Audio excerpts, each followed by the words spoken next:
Hey everybody, welcome back to the channel. It's been a while since I did a video, but there's some very exciting news in the digital marketing space. The big news here being that Tai Lopez and Alex Mir have just bought, with their company, Retail E-commerce Ventures, Radio Shack.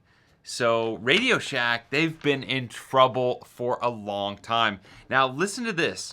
Radio Shack goes back all the way to 1921. So they're almost a 100-year-old company. Now, how many stores do they have? How big were they? What happened? Well, they've had 2 bankruptcies already.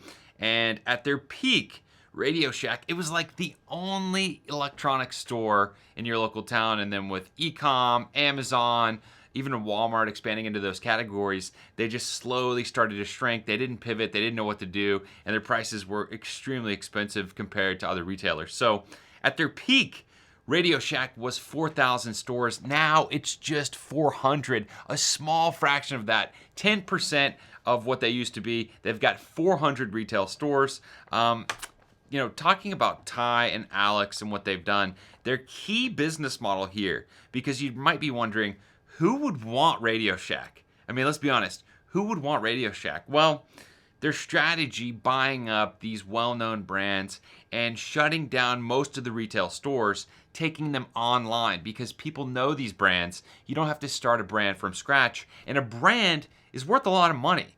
And especially when you're talking about digital, you start plugging some of these brands into search volume estimators from Google and other search engines, and you can see that there's something in these brand names because some of them have thousands to hundreds of thousands of searches a month. That's brand equity for you guys there. So what they've already acquired and bought as far as brands are Models, Dress Barn, and the latest one was Pier 1. Now Radio Shack, and their plan to turn it around is, again, to relaunch their website. If you go to their site right now, it is absolutely atrocious. It's horrible. It's a disaster. Really bad. Shocking that it even... I mean, the site looks like it's broken. Things don't load. They're missing meta descriptions in search. It's really, really bad. So their plan, how are they... it doesn't say exactly what that they paid for Radio Shack in this article here that I'm looking at, but they paid millions and millions of dollars. Radio Shack, back when it was sold a while ago, it was bought for $26 million. That included 1,700 stores. Again, down from 4,000. Now it's down to 400. It doesn't say what they paid for Radio Shack, but they're going to have to make some money here. So their plan, they said, is to relaunch the website.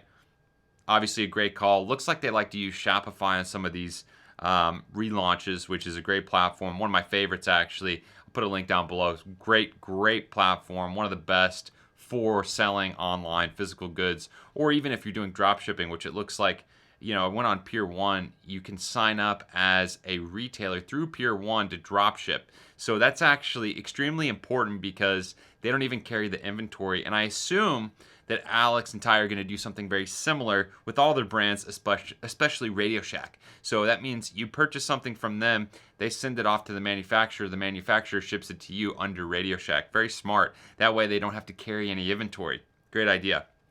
So they're going to relaunch the website, and then they said they're also going to continue to sell on their Amazon.com store. Now, depending on how they're doing that, there's 2 ways to sell on Amazon. There's FBM, Fulfillment by Merchant, and there's FBA, Fulfillment by Amazon. Fulfillment by Amazon, you have to actually get your products, send them into Amazon's warehouses, and then when people buy, Amazon sends them to the customer. So they're probably going to be doing FBA or FBM. I assume FBA because it's easier and you don't have to manage any inventory and ship orders in a timely fashion.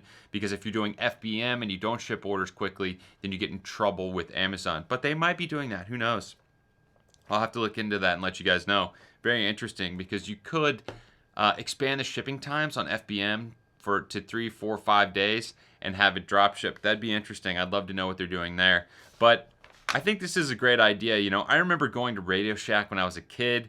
I think, they do have great products. I remember going in there. It's been years since I've been into a Radio Shack, but they did have a couple cool things that you don't normally see. I'm just interested to know what exactly they're going to be selling here. Why would you go to Radio Shack? I think one of the most interesting things about this acquisition from Tai and Alex is that they also acquired not only Radio Shack name, but Radio Shack's patents. And okay, the patents, that's a big deal. I don't know how many they have, but I assume they have some serious patents. Their claim to fame was back in the day when they had a lot of TV commercials, celebrity endorsements, but I'm sure they do have some patents on some technology. But their private label brands, they also acquired those. Now, those can be hugely profitable. The brands they acquired were Inner Cell batteries and Power Horn speakers, as well as the trademark slogan, "You've got questions, we've got answers." Great slogan. Love that. This will be interesting. Ty's talking about it. It says they're getting into electronics for the first time. Electronics can be wildly popular. I know Ty's background is more info products, but he definitely knows e-com, and this will be an exciting time to watch them and see what they're doing. The last thing I wanted to tell you guys about this Radio Shack acquisition by Tai and Alex is that they're planning on relaunching the store. Like I said earlier, Radio Shack it started in 1921. That's about 100 years ago.